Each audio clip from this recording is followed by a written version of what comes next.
McDowell County was once the backbone where power was concerned.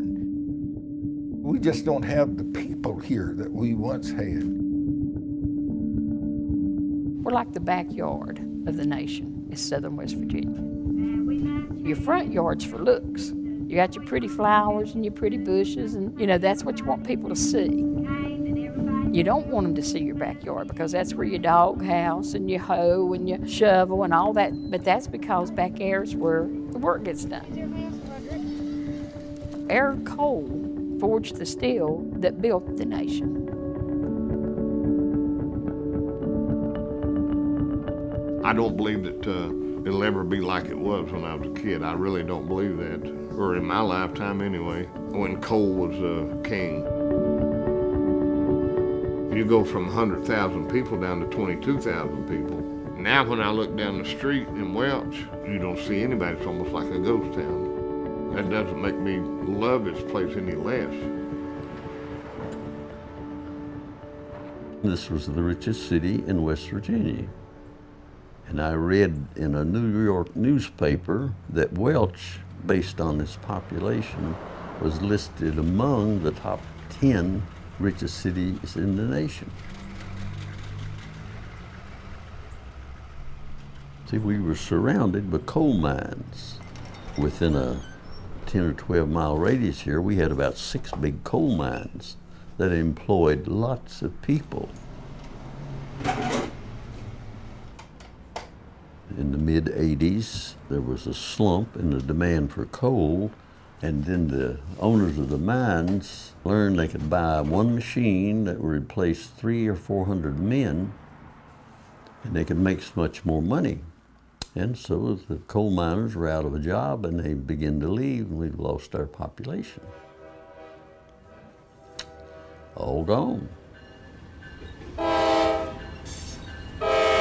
When I finished West Virginia University, my advisor told me not to stop here because he could see that eventually the coal would give out or the coal business would change.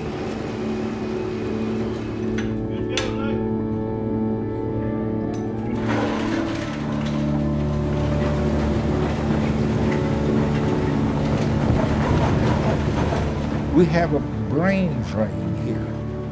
All the kids that we send off to college, they don't come back here. They have to go other places. To get people back, we're going to have different industries to employ the people, and we're going to have to keep up with the changing world. If you got two industries, you got to have a safety net. Tourism could be the safety net for this area. This weekend, there's probably 1,500 riders staying within 8 miles of our place, of the town of North Fork. That's a tremendous amount of people coming in for a weekend. We come across the building and we thought it would be a good idea to get it to restore it, to make North Fork look a little better. I'd like to help rebuild North Fork, make it more clean, have it to where more people would enjoy coming through here instead of coming through here and saying, ew, that's dirty.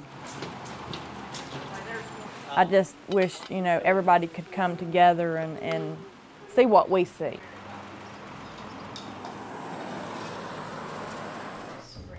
I want to see people be proud of this place again. I'd like to see some of those young people have the desire to come back to this community and work to make their community better.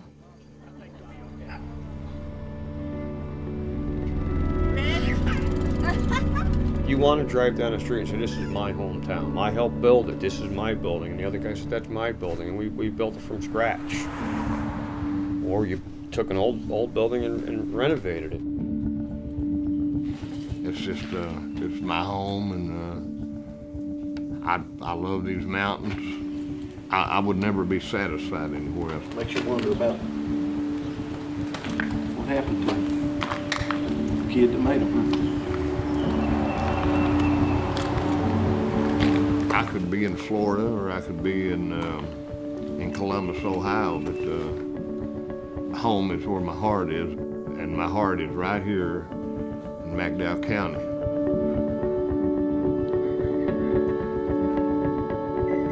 No, I'd be lost to death if I didn't have this place to come to. What would I do? Good morning. Good morning there. Help yourself.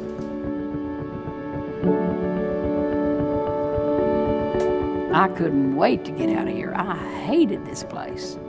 Got married when I was 17, hit the road. And I was gone a lot of years. And when you come back, you see all those things you took for granted. These roots hold these trees and these mountains. And somehow those roots get embedded in our souls. And we are very connected to these mountains. And it doesn't matter if they never come back. This will always be home, and they will always have those roots in them.